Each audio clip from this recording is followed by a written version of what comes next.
पशुओं के पैरों में सूजन, और जिस तरह से गाय भैंस हैं उनके खुर में सूजन, खुर के दोनों के बीच के भाग में सूजन आ जाती है, रेड हो जाते हैं, और साथ में पशु में चलने में दिक्कत आ रही है, और जो दूध देने वाले पशु हैं उसमें दूध की मात्रा अचानक डाउन हो गई है, और कई बार पशुओं का टेम्परेचर है वह बढ़ावा भी मिल रहा है।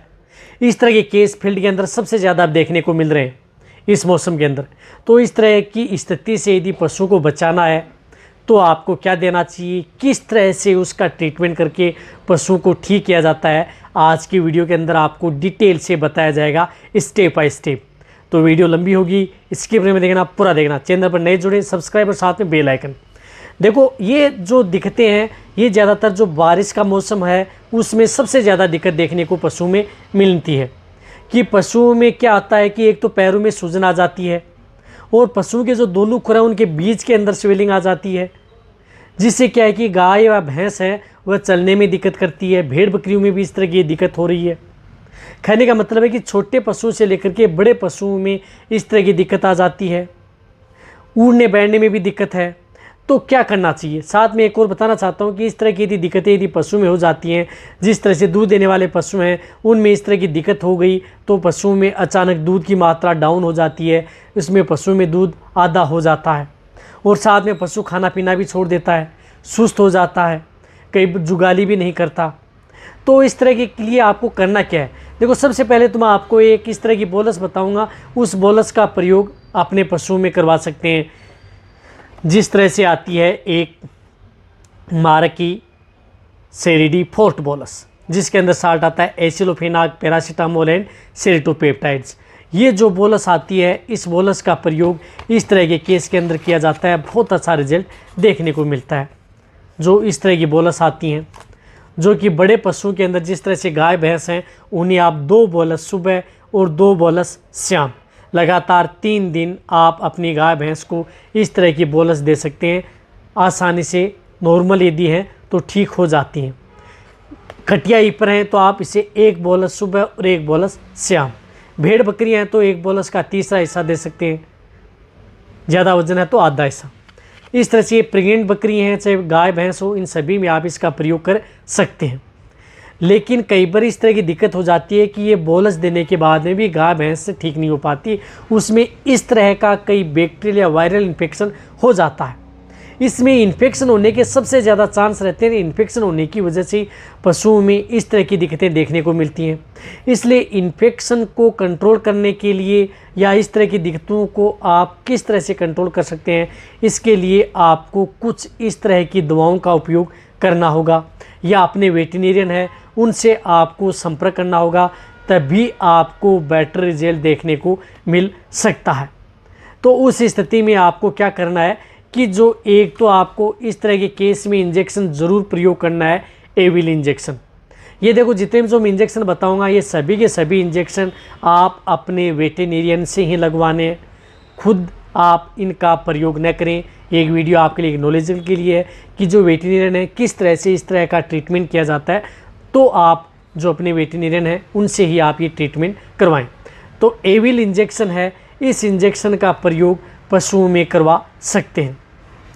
इसकी डोज बड़े पशुओं में 10 ml ओनली इंट्रामस्कुलर लगवा दें, मीडियम साइज़ के पशु में 5 ml, भेड़ बकरियों में 2 से 3 ml। और रही बात भेड़ बकरियों के बारे में, यदि आपको डिटेल से और भी वीडियो चाहिए तो आप जो अपना नया चैनल है विजेंद्र गोट केयर, भेड़ बकरियों का ही चैनल है, वहाँ पर जाएं और भेड़ बकरियों की डिटेल से वीडियो बनी हुई है, उस चैनल को सब्सक्राइब भी करें, उस वहाँ पर वीडियो बनी है उनको जा कर के देखें, बहुत ही अच्छी वीडियो बनी हुई है डिटेल से आपके लिए।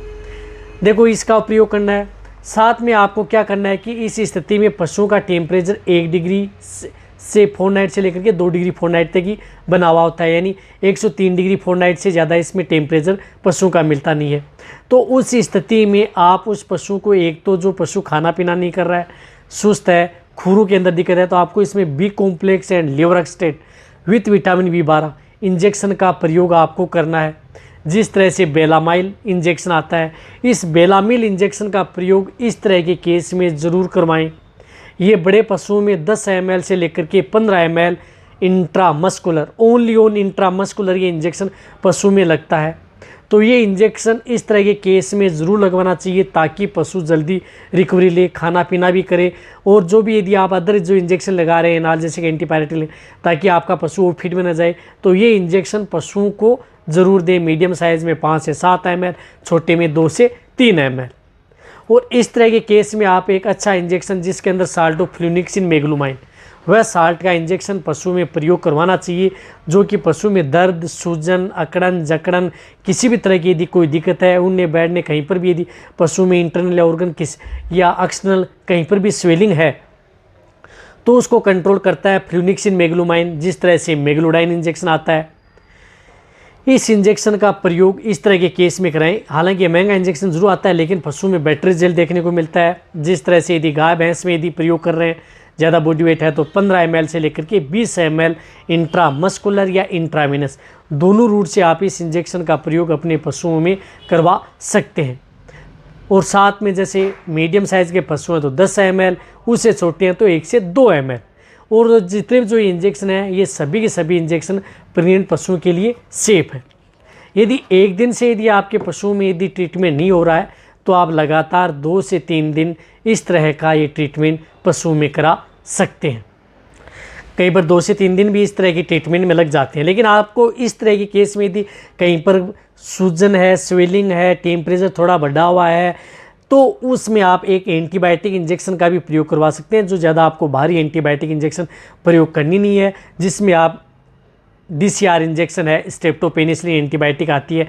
जिस तरह से DCR बड़े पशुओं में आप 5 ग्राम, छोटे पशुओं में 2.5 ग्राम आप इंट्रामस्कुलर ये DCR इंजेक्शन भी प्रयोग करवा सकते हैं, यदि आप एंटीबायोटिक के तौर पर प्रयोग करवाएं। यदि पशु में सिर्फ स्वेलिंग है, टेम्परेचर नहीं है, तो आपको इस एंटीबायोटिक की ज़रूरत नहीं है। और यदि पशु में लग रहा है कि इन्फेक्शन हो चुका है, तो उस स्थिति में आप इस एंटीबायोटिक इंजेक्शन का ही प्रयोग आप अपने पशुओं में करवाना है। ये सभी के सभी जो इंजेक्शन हैं, ये सभी के सभी जो दवा बताई है मैंने, ये प्रेग्नेंट पशु हो या नॉन हो, सभी के लिए सेफ रहती है। लेकिन ये जितने भी जो इंजेक्शन है, आपका वेटरनरियन इसमें कोई भी इस तरह से चेंज भी कर सकता है। तो ये ट्रीटमेंट जो पशुपालक हैं, वह अपने वेटरनरियन से करवाएं। और इस तरह के केस में आपको ज़्यादा समय नहीं निकालना चाहिए। यदि आप ज़्यादा निकाल रहे हैं, तो आप में पशु में कई बार दिक्कतें भी हो सकती हैं। तो आप वहाँ पर एक और मैं बताना चाहता हूँ कि पशु में इस तरह की खुर हैं पशुओं के लिए, उसे आप पोटेशियम परमंगनेट यानी लाल दवा से आप उस पशु के खुर ज़रूर धोएं। जिस तरह से पोटेशियम परमंगनेट आता है, इसे पशुओं के खुर हैं, मुंह हैं, इस तरह की, ताकि पशु में किसी भी तरह का वायरल इन्फेक्शन हो। ऐसा नहीं कि ये FMD है, लेकिन पशु में इस तरह की इन्फेक्शन हो जाता है, वायरल इन्फेक्टेड हो जाता है, तो आप इसे लाल दवा से पशुओं के पैर हैं, खुर हैं, उसको अच्छी तरह से सुबह और शाम पानी में डाल करके अच्छी तरह से साफ ज़रूर करवाएं, ताकि जो भी इन्फेक्शन है वह पशुओं के शरीर में ज़्यादा न फैले। तो ये ट्रीटमेंट अपने पशुओं में करवा सकते हैं और पशु अच्छी तरह से सेव कर सकते हैं। तो ये वीडियो जितना हो सकता है पशुपालक के वेटरनरी असिस्टेंट है उनके साथ शेयर करें। इसी तरह से वीडियो देखते रहिए। थैंक्स, धन्यवाद।